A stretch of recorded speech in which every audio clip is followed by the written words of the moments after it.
So last week we shifted from talking about influencers for the last 2 months or so to talk about audiences, and more specifically how to use audiences to extract insights and inform a program or a content strategy. So just to recap a little bit more on what we talked about, we looked at one specific audience. We built a panel of about 53,000 developers. We segmented them based on certain insights and characteristics, as well as affinities and demographics. So we looked at one specific developer group. It was the Python machine learning developers.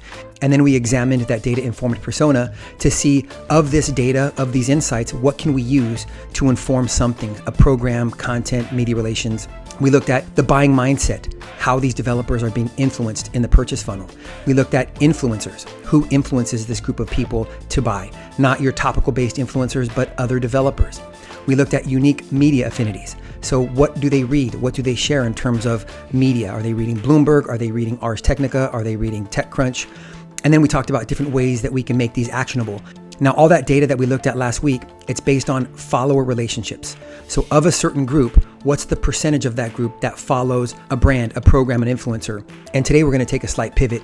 We're going to examine conversations. So when this group of Python developers, when they're conversing in social, what are they saying? What do they care about? What's trending within this group?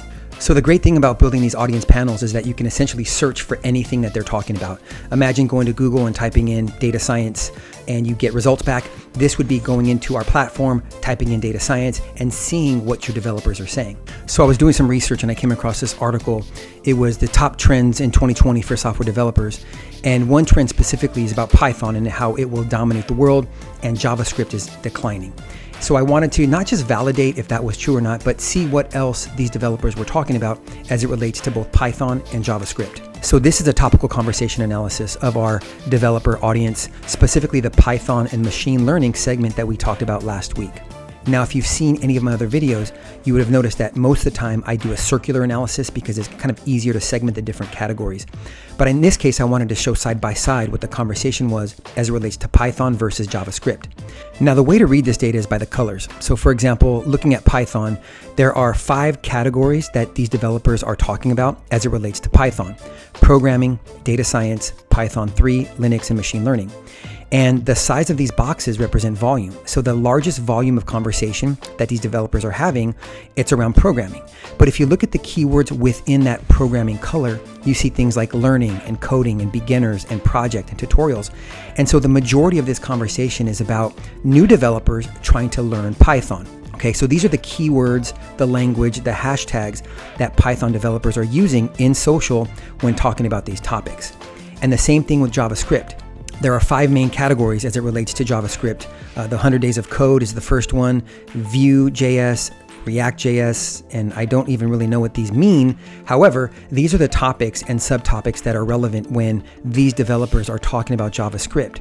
And so you can see the top 2 categories, 100 Days and Vue.js, are about equal, and then the bottom 3 topics are about equal in terms of the rest of the volume. So one thing about this data that I did a little bit differently is that when I filtered for Python, I chose any mention of Python and not JavaScript, because I wanted to get the true natural conversation as it relates to the topic. And I did the same thing for JavaScript.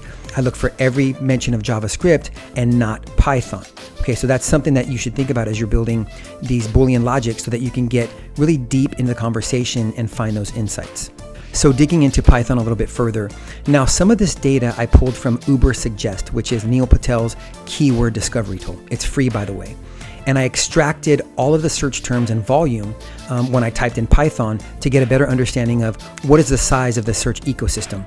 And there are roughly 2.8 million searches around Python and relative keywords every month in Google. Now, below this, you'll see some examples. There's long-form content headlines, social content, paid search and SEO, and then platform media buys. Now, what I did was I attempted to write some headlines based on the keywords that we were just looking at. Because remember, the majority of that conversation was about learning Python code. So these are just examples of keywords and headlines that I might write if I'm trying to reach an audience. Now remember, if you want to be relevant to an audience, you have to use the same language that they're using. And it's the same thing for the social content and hashtags. These are words and language that they're using frequently, more frequently than others when they're talking about Python. And then paid search and SEO, again, more of the same content coming from Ubersuggest.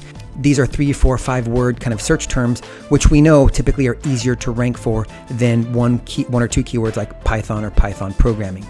So the platform media buys, this is basically the same data from last week where we looked at follower relationships to see what % of these developers are following certain publications.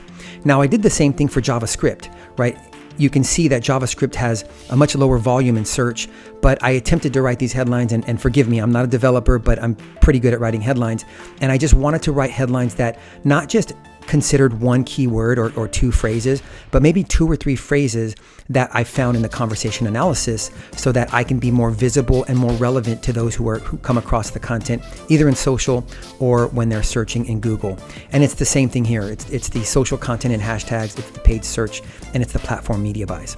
So if you haven't seen my video on how to use supply and demand to define brand relevance, I highly suggest you do, because what it does is it shows what a certain audience is saying and kind of the demand and the content that's demanding their attention, and then looking at the content you're publishing, and that's where you find white space and or opportunity.